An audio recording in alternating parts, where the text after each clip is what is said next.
You're 12 years old, crouched in the corner of your family's small clay home, and through the narrow window you hear them, the footsteps of men who do not belong here. Your mother's hand trembles as she grips your shoulder, pulling you deeper into shadow, but it's too late. The door opens. Sunlight floods in, silhouetting figures in royal insignia, and in that moment your childhood ends. Not with war, not with famine, but with selection. You've been chosen for something your father cannot explain and your mother cannot prevent, and as rough hands pull you into the street, you glimpse her face one final time. A portrait of grief for a son she will never fully know again. Before we step deeper into this forgotten world, I'd love to know, where are you watching from? It fascinates me that we can explore these ancient Persian corridors together, you and I, separated by oceans and continents, but connected by the simple, powerful need to understand what it meant to be human in a world so different from our own. This happened across the sprawling Persian Empire, the Achaemenid dynasty that stretched from the Indus Valley to the edges of Greece, from roughly 550 to 330 BCE, and continued in various forms through Parthian and Sasanian rule. Within the marble halls of Persepolis and Susa, beneath the carved reliefs of kings receiving tribute, there existed a class of individuals whose very bodies had been reshaped by imperial decree.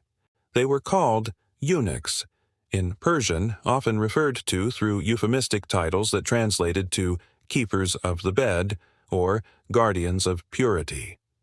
But those elegant phrases disguised a brutal reality. These were boys, sometimes as young as 8 or 9, systematically castrated and molded into instruments of state control.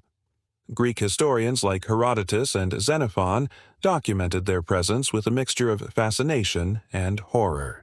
Later, Sasanian court records and administrative seals confirmed what those earlier accounts suggested, that the eunuch system was not a footnote, but a pillar of Persian governance. Yet here's the paradox that drives this story. These were men trusted with the empire's most intimate secrets, elevated to positions of astonishing influence, yet simultaneously stripped of the one thing that defined manhood in their culture. How does a society create such contradictions? And more haunting still, how did the boys caught in this machinery survive it? The selection process began in the empire's outer provinces, in villages that paid tribute not only in grain and silver, but in children. Imperial agents moved through conquered territories with an eye trained on a specific type of boy.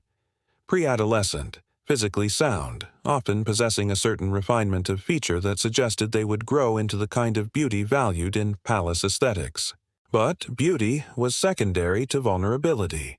Families in debt, families from recently subjugated peoples, families with too many sons and not enough land, these were the hunting grounds. A Babylonian administrative tablet from the reign of Darius III, now preserved in fragmentary form at the British Museum, lists 37 youths acquired for palace service alongside livestock and building materials, as though flesh and stone were equivalent currencies. The boys were taken in caravans, bound together by rope or chain depending on the season and the agent's temperament. Some were purchased outright. Parents handed over their sons in exchange for tax forgiveness or a small sum that might keep the rest of the family alive another year. Others were simply seized, spoils of war rebranded as administrative necessity. Imagine the journey. Weeks on dusty roads, sleeping in the open or in caravanserais where merchants traded stories of the distant capital, each mile carrying you further from any possibility of return. The boys traveled in confusion, many still believing they were destined for apprenticeships or military training, clinging to the lies whispered by adults who couldn't bear to tell them the truth. When they arrived at the palace complexes, Persepolis during ceremonial seasons, Susa in winter, they entered a world of sensory overload. Towering columns carved with winged bulls, gardens irrigated by underground qanats that made flowers bloom in defiance of the desert, the smell of frankincense and roasted meat, the rustle of silk robes worn by administrators who moved like shadows. But there was no time to marvel. The boys were ushered into chambers deep within the palace, rooms that archaeologists have tentatively identified in ground-penetrating surveys as clusters of small, windowless spaces near the servants' quarters, places designed to muffle sound. What happened in those rooms was described by Xenophon with clinical detachment. The complete removal of the testicles, sometimes the penis as well, depending on the role the boy was being prepared for. The procedure was conducted by specialists, men who had performed this operation hundreds of times and who approached it with the efficiency of butchers. No anesthesia existed beyond wine or opium if the boy was fortunate. Most were simply held down. The pain was described by those who survived as a brightness that consumed all thought, a fire in the groin that spread through the belly and into the throat until the boy couldn't tell if he was screaming or if the world itself had become one long scream. Cauterization followed. Red-hot iron applied to prevent bleeding. The smell of burning flesh mixing with incense burned to mask it. Survival was not guaranteed. Infection claimed perhaps 1 in 5. Their small bodies buried in unmarked pits outside the palace walls, never recorded, never mourned beyond the whispered prayers of other boys who wondered if they would be next. But here's what the histories rarely capture: the moment after. The moment when a boy, feverish and shaking, realized he had lived. When he touched the bandages and understood, perhaps not fully but instinctively, that his body had been altered in a way he couldn't yet name. There was no gentle recovery. Within days, if infection didn't set in, the boys were put to work on light tasks, carrying water, sorting linens, their bodies moving through pain because stillness meant uselessness, and uselessness meant death. They learned quickly that survival meant adapting, accepting, becoming something new because the boy they had been was now impossible to return to. The physical changes that followed castration were gradual and irreversible. Without testosterone, the boys' voices never deepened, remaining in that high, clear register that Persian court culture found aesthetically pleasing for singers and announcers. Their bodies developed differently: less muscle mass, a tendency toward fat accumulation around the hips and chest, bones that remained lighter and more prone to fracture. Many experienced chronic urinary problems, the result of scarring or incomplete healing. Some developed what we would now recognize as osteoporosis by their 30s, their skeletons becoming brittle long before old age. Medieval Persian medical texts, like those attributed to Rhazes, documented these conditions with the detachment of scientific curiosity, noting treatments, mostly ineffective, for the ailments particular to the castrated. But the physical toll, devastating as it was, existed alongside a psychological transformation that cut even deeper. These boys had to construct new identities in a social order that had no clear category for what they had become. They were not men. They could not grow beards, could not father children, could not participate in the masculine rituals of hunting, warfare, or family lineage that defined Persian nobility.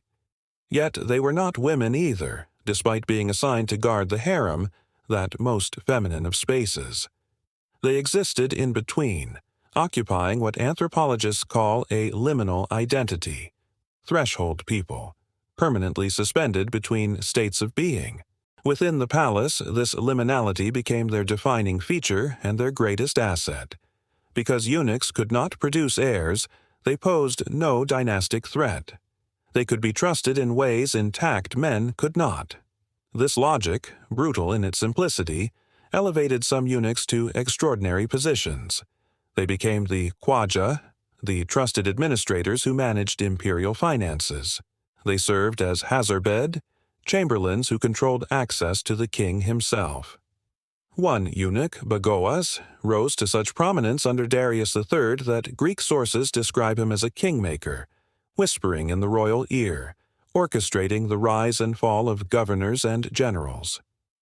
When Alexander the Great conquered Persia, he reportedly kept Bagoas close, recognizing that the eunuch's knowledge of court intrigue was worth more than 1,000 soldiers' swords. Yet this influence came at a price measured not in gold, but in dignity.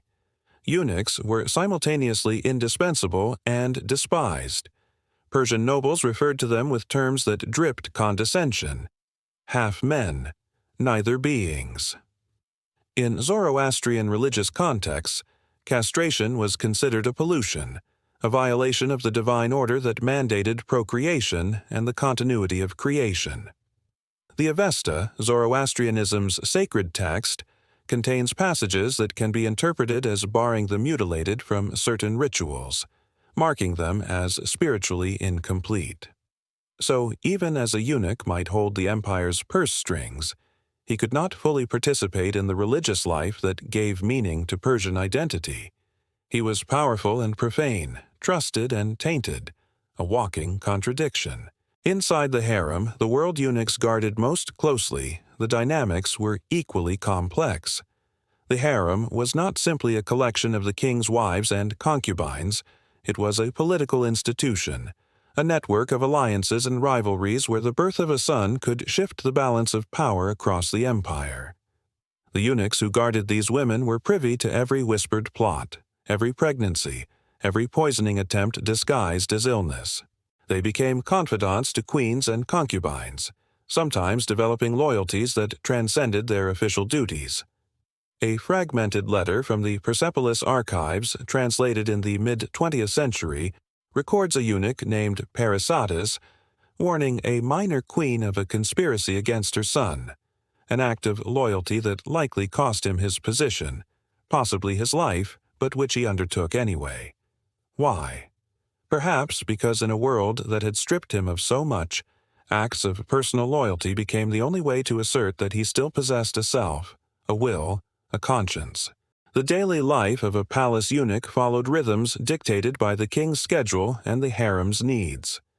Mornings began before dawn with the unlocking of doors, the inspection of corridors for intruders or signs of disturbance.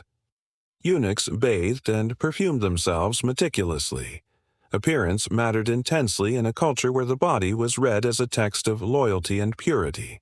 They dressed in robes distinct from those of intact men, often in colors or patterns that signaled their status, neither soldier nor scribe, but something apart. Their movements through the palace were choreographed by unwritten rules. They walked certain paths, used certain staircases, ate in designated areas. They were visible everywhere yet belonged nowhere fully, their presence so constant it became invisible, which was precisely the point.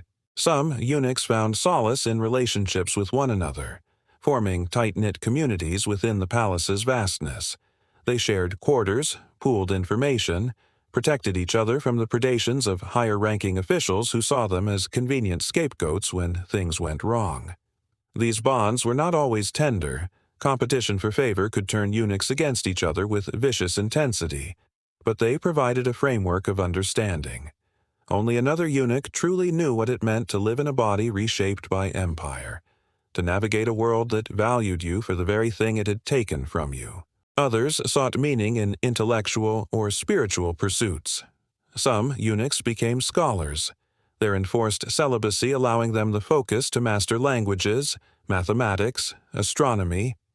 The great libraries of Persia, though now lost, were reportedly maintained in part by eunuch librarians who spent decades cataloging tablets and scrolls, their hands preserving knowledge even as their bodies had been marked by violence. In this way, they transformed their condition into a kind of monastic calling, though one imposed rather than chosen. Yet, for all their adaptation, the psychological toll remained immense. Depression was common, documented in medical texts that describe eunuchs suffering from melancholia, from what we might now call post-traumatic stress. Some turned to substances, wine, opium, seeking oblivion or at least a softening of edges too sharp to bear unmedicated. Suicide, though rarely recorded explicitly, haunts the margins of the archives. A notation here about a eunuch found dead in his quarters, cause unspecified. A passing mention there of a trusted servant who disappeared and was not pursued. The silence around these deaths speaks volumes.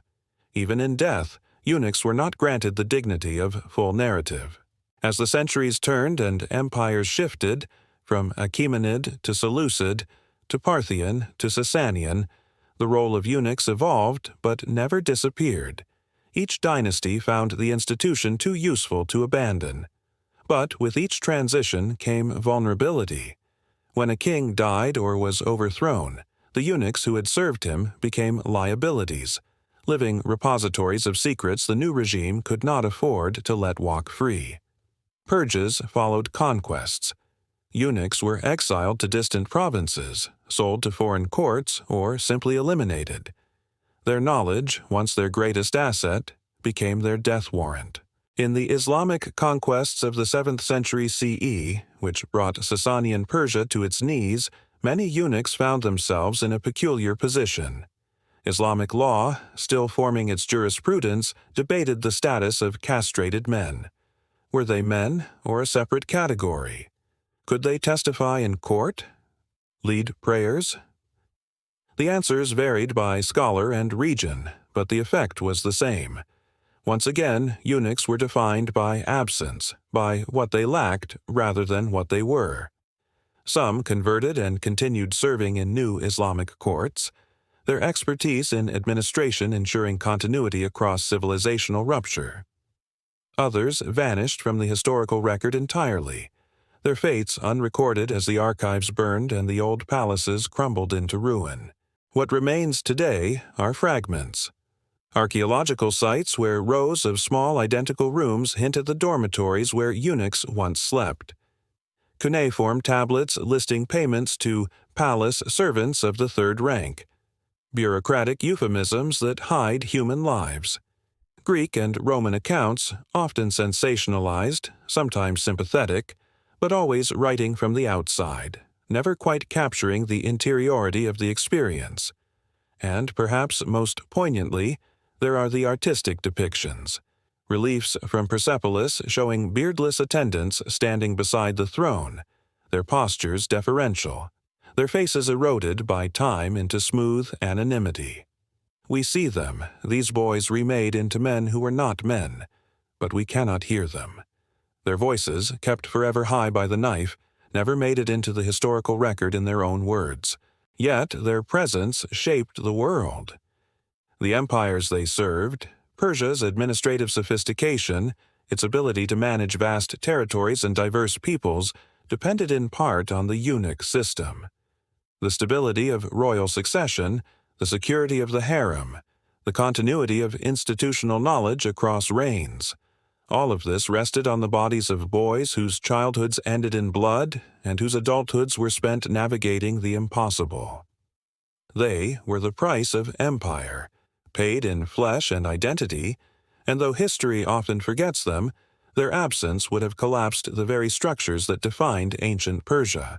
To remember them now is to perform an act of recovery, not to romanticize their suffering or to pretend they were anything other than victims of a system that valued control over compassion, but to recognize that within the constraints imposed on them, they lived. They adapted, strategized, loved, mourned, and endured. They were not simply objects of imperial policy but subjects of their own lives, however circumscribed. Their resilience, the fact that some found ways to thrive, to accumulate power, to be remembered even in fragments, is not a justification for what was done to them.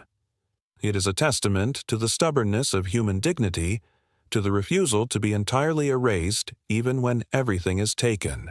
In the ruins of Persepolis, tourists walk through the gate of all nations, photographing the winged bulls and the cuneiform inscriptions that proclaim the glory of kings. But in the smaller chambers, in the servant quarters that few visitors bother to explore, there are spaces where eunuchs once lived. Stand there in the silence, and you might feel something. A presence, a weight, the accumulated sorrow and strength of lives lived in service and in shadow. They cannot speak, these boys who became men who were told they were neither. But their silence is loud. It echoes through the centuries, asking us to witness, to remember, and to reckon with the cost of the grandeur we so easily admire. The Persian eunuchs lived in a world that reshaped them to serve its needs, that found their vulnerability useful and their suffering acceptable. They navigated that world with courage and cunning, with despair and determination, with all the complexity that defines human experience. Their story is not a footnote. It is a cornerstone, foundational to understanding how empires function and what they demand. And though the empire that created them has long since fallen into dust, the questions their lives raise remain uncomfortably relevant. What does it mean to survive when survival requires transformation? What remains of the self when the body is made a tool of someone else's ambition? And how do we honor the humanity of those whom history tried so hard to render invisible? In the end, perhaps the most powerful thing we can do is simply this: to say their names when we know them, to acknowledge their presence when we don't, and to refuse to look away from the uncomfortable truth that glory and suffering are often inseparable, that the marble palaces were built on foundations we'd rather not examine. The eunuchs of ancient Persia were there. They saw it all, and in the spaces between the historical records, in the silences where their voices should be, they still wait, patient, persistent, impossible to entirely forget.